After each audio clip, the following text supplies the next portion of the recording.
Ce trimestre, nous aurons à étudier 2 épîtres de Paul, celles qu'il eut l'occasion d'écrire aux chrétiens qui habitaient la ville de Thessalonique.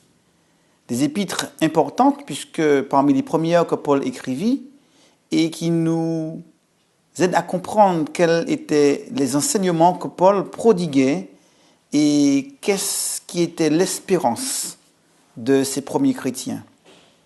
Pour discuter ensemble de ce sujet autour de l'épître de Paul aux Thessaloniciens, je suis content d'accueillir Nathalie. Bonsoir. Ainsi que Marthe. Bonsoir. Et avant de passer un moment dans l'échange, la discussion, je vais donc vous inviter à prier. Et j'inviterai donc Nathalie à prier. Père éternel, nous voulons te remercier ce soir de nous avoir réunis en ton nom.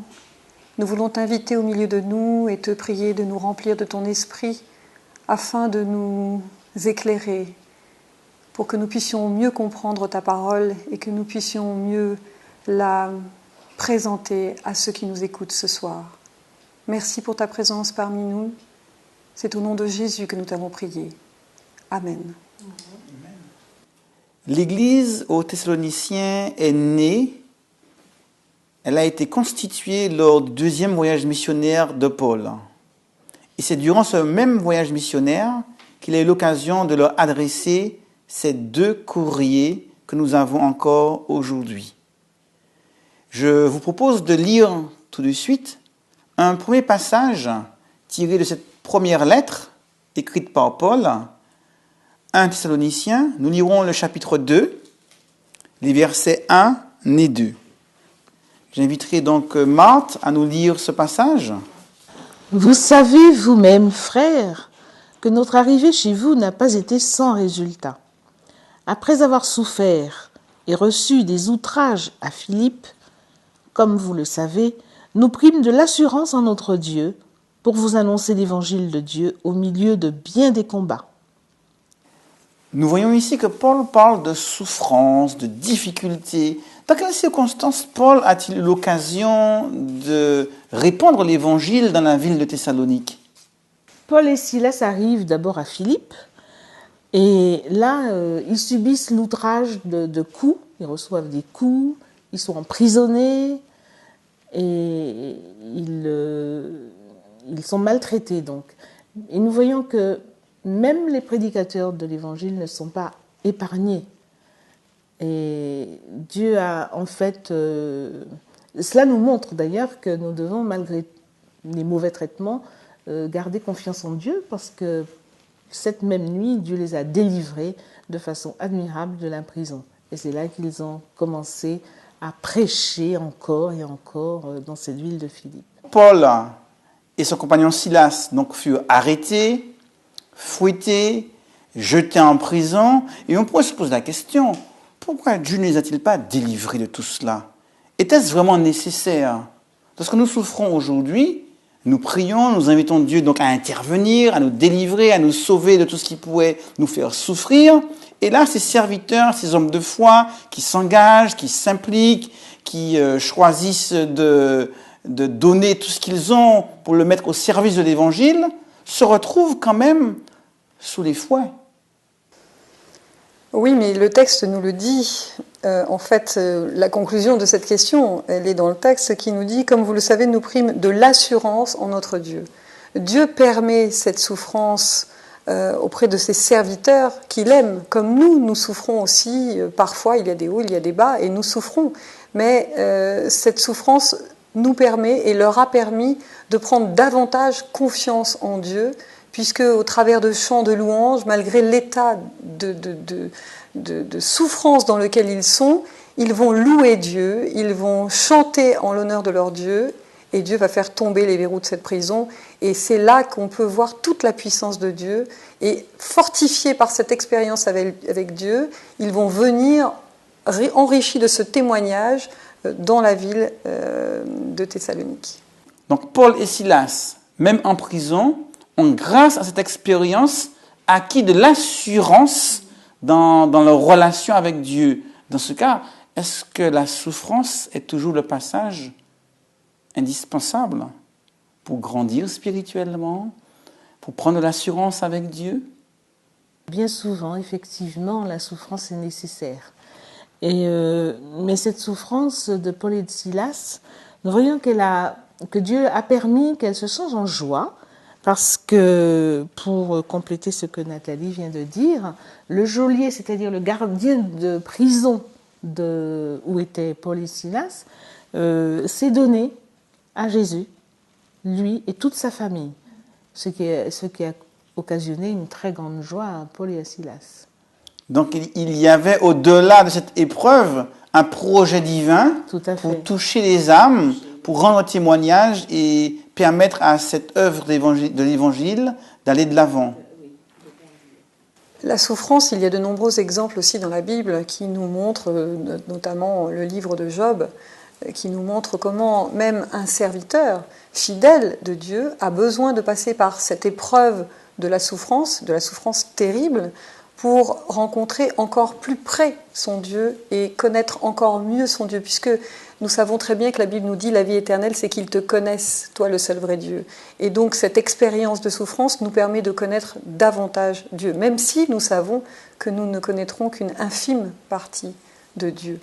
Cette souffrance donc peut me faire du bien, mais elle peut faire du bien aussi à ceux qui sont témoins de ce que je vis dans ma relation avec Dieu, puisque dans le cas qui nous occupe, le geôlier et toute sa famille ont choisi de se donner à Jésus-Christ, ayant été témoins de l'attitude de Paul et Silas, même en prison, alors qu'ils louaient Dieu dans les chaînes.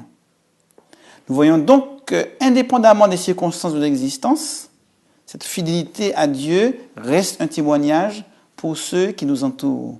Paul et Silas ont souffert dans cette évangélisation, dans l'évangélisation de la ville de Philippe, puis de Thessalonique. Lorsqu'ils sont arrivés à Thessalonique, on peut supposer qu'ils étaient encore marqués par ce qu'ils avaient vécu, puisque, ayant été fouettés, on s'imagine bien que le corps était encore meurtri. Où ont-ils trouvé cette force pour pouvoir, malgré tout, persévérer et continuer dans la mission qui leur avait été confiée? Comment, lorsqu'on est meurtri par la vie, par l'épreuve, physiquement, parfois moralement, comment trouver la force de continuer et de remplir la mission? Moi, je crois que c'est dans une très grande confiance en Dieu et dans ses promesses. Parce que dans les situations les plus difficiles, si nous gardons foi en Dieu, si nous nous confions entièrement à lui, eh bien, c'est ça qui va nous donner la motivation nécessaire pour continuer. Comment me confier à Dieu lorsque je souffre? Puisque c'est vrai que la vie a son lot d'épreuves et de souffrances. Et lorsqu'on réalise que ces hommes ont souffert eux aussi, on a envie de savoir comment ils ont fait pour ne pas se laisser détruire par l'épreuve, pour ne pas sombrer dans le découragement, mais au contraire, se laisser remplir d'assurance. Ils ressortent de là en ayant le sentiment qu'ils sont encore plus convaincus que jamais. Comment ont-ils fait? Comment faire aujourd'hui?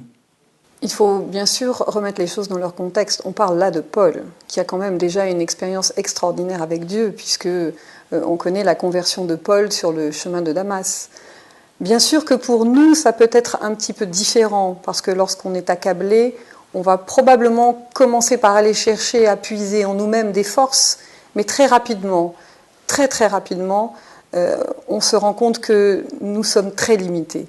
Et il y a uniquement que la parole de Dieu, que la prière et que lever la tête pour prendre conscience que Dieu seul peut nous aider. Je trouve qu'on est beaucoup plus proche de Dieu lorsqu'on est dans la souffrance que quand tout va bien. Quand tout va bien, on pourrait même oublier qu'il est là et qu'il est présent dans nos vies et que c'est lui qui fait que tout va bien. Alors que quand la difficulté se présente, même si un instant on peut être un peu déstabilisé, le chrétien converti trouve son assurance en Jésus seulement. Il y a un élément qui m'interpelle également, c'est que Paul n'était pas centré sur une souffrance qui venait de ses propres désirs, de ses propres frustrations, mais une souffrance liée à la mission qui était la sienne. Et c'est vrai qu'il souffrait pour la cause de Christ. Donc il savait pourquoi il souffrait. Aujourd'hui, la mission qui a été confiée à Paul est aussi la nôtre. Et j'ai envie de poser la question, jusqu'où sommes-nous prêts à souffrir pour la mission? Pourquoi est-ce que c'est quelquefois un petit peu difficile de souffrir lorsqu'on remplit la mission que Dieu nous a donnée, lorsqu'on est rejeté par les autres, lorsqu'on veut parler de Dieu à des personnes qui ne le connaissent pas encore, lorsque l'on veut témoigner de ce que Christ a fait dans notre vie? Pourquoi est-ce que c'est quand même difficile parfois de souffrir ainsi? Il faut dire que la souffrance n'est jamais agréable. L'être humain n'aime pas souffrir. Ça fait mal, à commencer par moi. Mais quand on sait pour qui on souffre, cela devrait nous donner du courage, nous encourager à persévérer. Ce n'est pas toujours facile. Je ne suis pas en train de dire que ça va de soi, bien au contraire. Mais je pense que c'est à force à force de souffrir, à force de se mettre dans cette optique-là que nous acquérons de la confiance en Dieu, de l'assurance et que nous pouvons aller plus loin. Il y a un élément qui ressort du texte également. Cette épître de Paul aux Thessaloniciens n'a pas été écrite que par Paul. Elle est co-signée par Silas et par Timothée.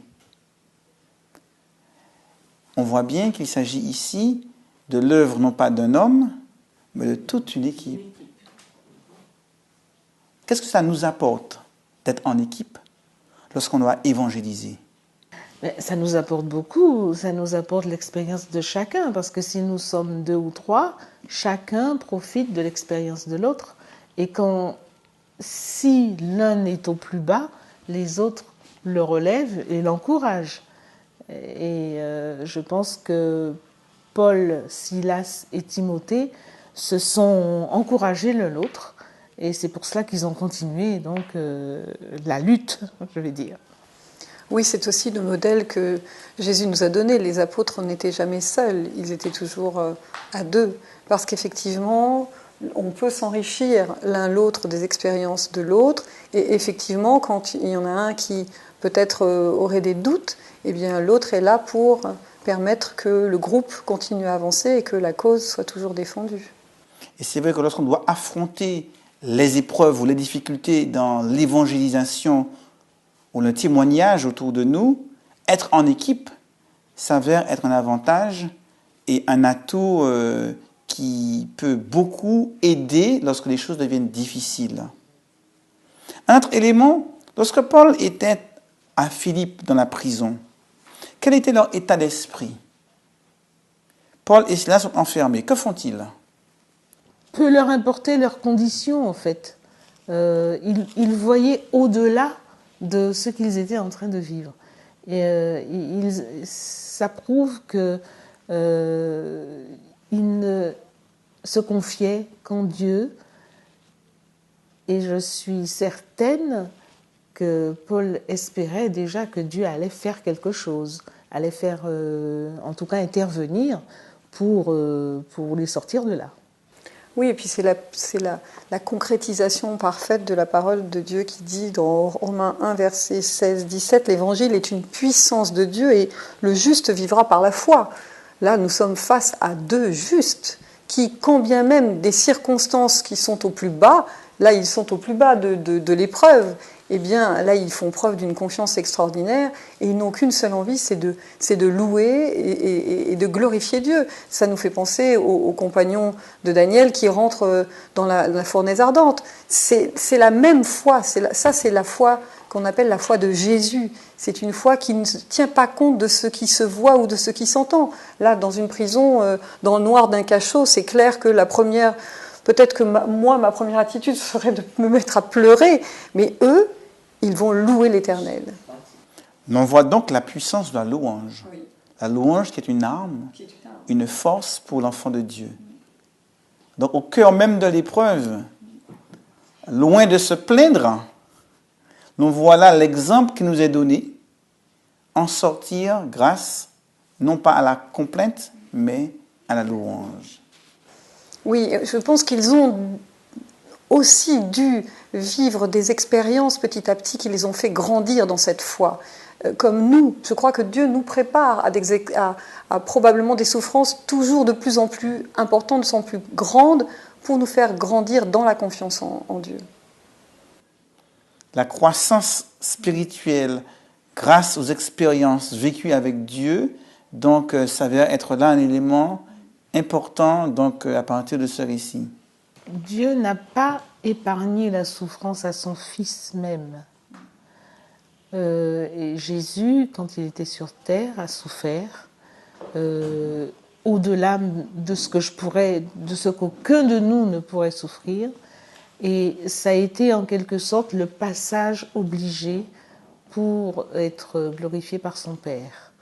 Donc, si nous passons par la souffrance, nous devons nous dire que, si c'est pour la bonne cause, bien entendu, Dieu va nous délivrer et nous devons voir au-delà de ce que nous sommes en train de souffrir, que Dieu va nous apporter notre récompense également. Alors maintenant, nous voyons que Paul et Silas sortent de la ville de Philippe, prennent la voie énassienne, ils arrivent à Thessalonique. Alors maintenant, que vont-ils faire ?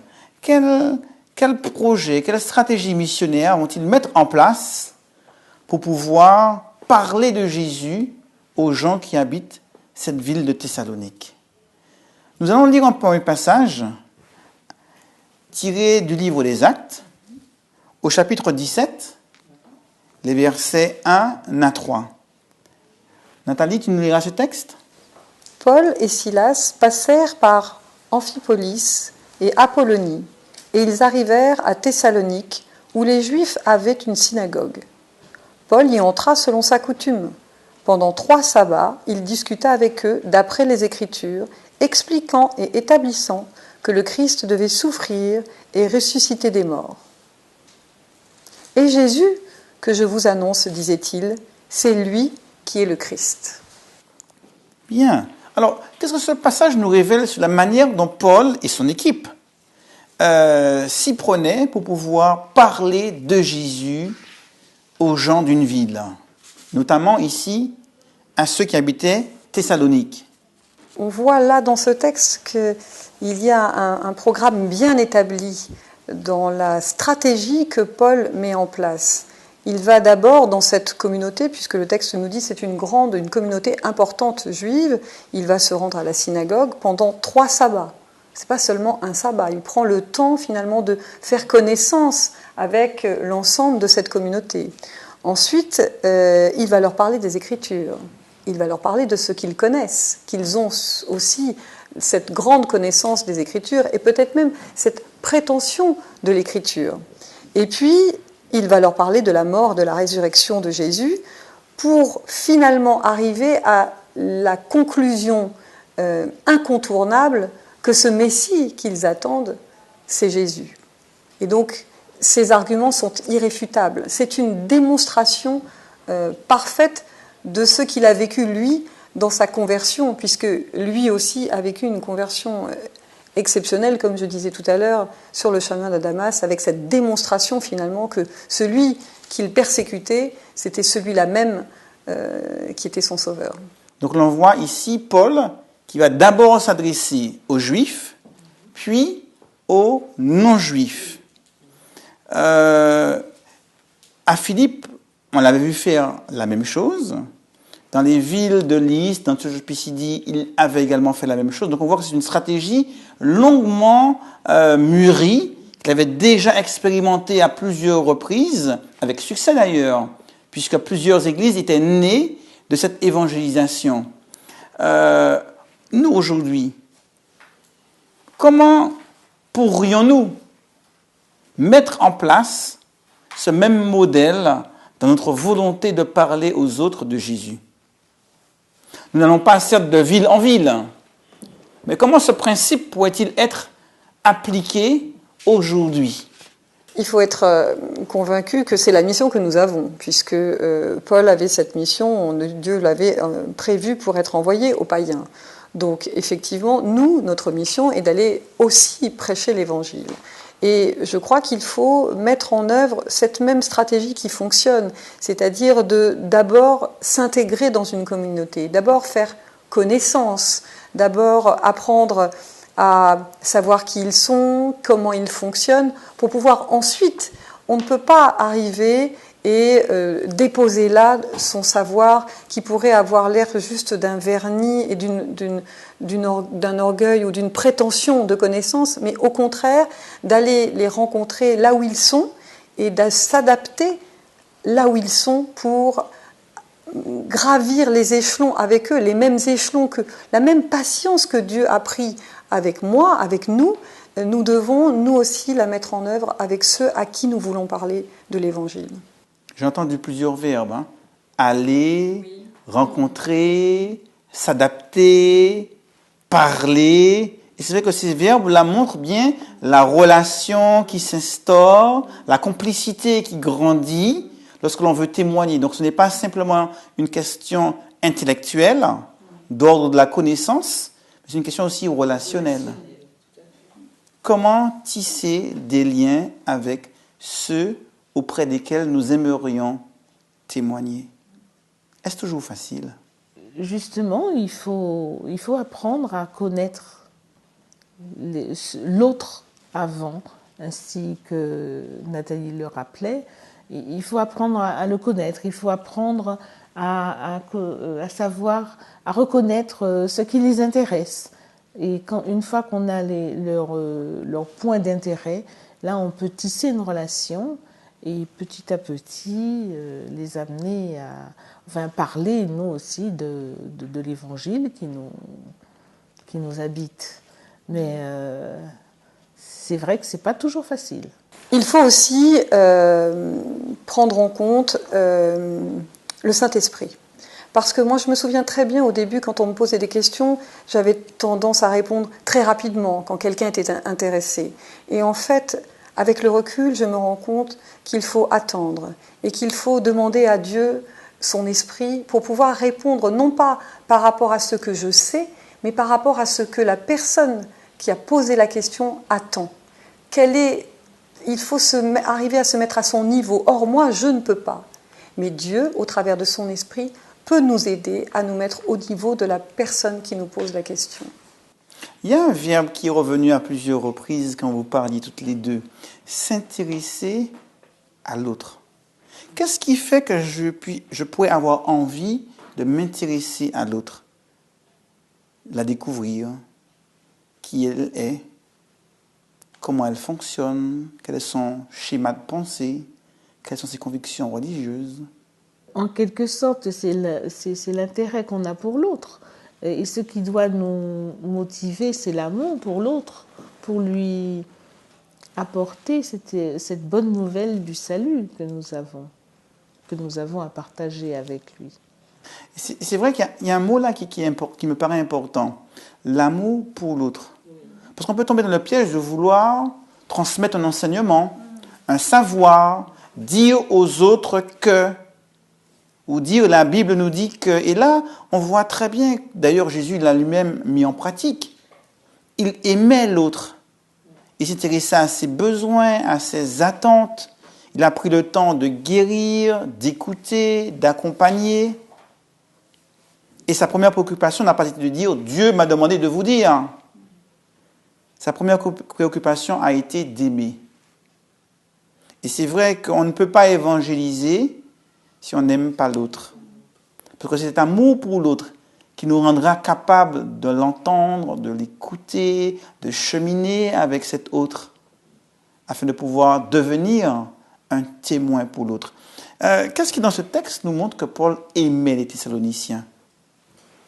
Est-ce qu'on a des indices, des choses dans ce texte qui peuvent nous montrer comment Paul exprimait son attachement à ces chrétiens de Thessalonique, et même avant qu'ils ne soient chrétiens, aux habitants de la ville de Thessalonique? Je vais lire en Thessaloniciens 2, versets 11 et 12.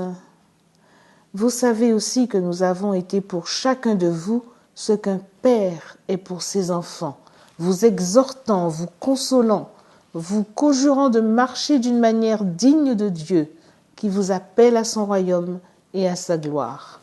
Alors, c'est vrai que Paul a peut-être une attitude d'un père, celle d'un père pour ses enfants, il aime, un père aime ses enfants, les affectionne, prend soin d'eux. Eh bien, c'est cette même attitude que nous retrouvons dans l'attitude de Paul pour ces chrétiens de Thessalonique. Je lis aussi dans 2 Thessaloniciens au verset 17, « Pour nous, frères, après avoir été quelque temps séparés de vous, de corps, mais non de cœur, nous avons eu d'autant plus ardemment le vif désir de vous voir. » On voit, c'est presque des paroles d'un amoureux. C'est plus qu'un père. Il se présente comme Dieu en personne, voulant prendre soin à ce point de ses frères et sœurs. On voit là la croix, en fait. On voit cette relation avec Dieu qui fait que, tout à l'heure, on parlait de aimer pour évangéliser. C'est indispensable. Si on n'aime pas, on ne peut pas évangéliser. Parce que parfois, c'est effectivement très difficile. Parfois, les portes se ferment. Parfois, on est, nous, tellement pleins, tellement remplis. On aimerait tellement faire profiter de cette parole de Dieu. Et puis, en face de nous, on a un mur. On a un mur de Jéricho. Et là, on se dit, bon, qu'est-ce que je fais? Je retourne les talons et je rentre chez moi. Tant pis pour lui. Eh bien, non. On voit que Dieu va nous donner de la persévérance pour aller plus loin, et on fait cette expérience même dans nos propres foyers, parfois avec nos propres enfants. Eh bien ça, c'est véritablement expérimenter l'amour de Dieu. Et là, on voit que Paul leur parle vraiment avec un amour qui va au-delà de l'amour juste d'un père qui parle à ses enfants. Et d'où lui venait cet amour? Pour moi, c'est de la relation qu'il a avec Dieu. Donc l'évangélisation commence donc par cette relation que nous avons avec Dieu, qui nous donne son amour que nous allons manifester auprès des autres, afin de pouvoir être des témoins auprès d'eux. C'est vrai que cette épître aux Thessaloniciens met en exergue un petit peu cette relation, cette complicité qu'il y avait entre Paul et cette communauté nouvellement créée à Thessalonique. Nous voyons donc l'importance de demander à Dieu de nous remplir de cet amour afin qu'à travers nous, il puisse inonder tous ceux qui nous entourent et que nous puissions, comme Paul l'a manifesté auprès des Thessaloniciens, bien manifester auprès de ceux qui nous entourent l'amour que seul Dieu peut nous donner. Amen.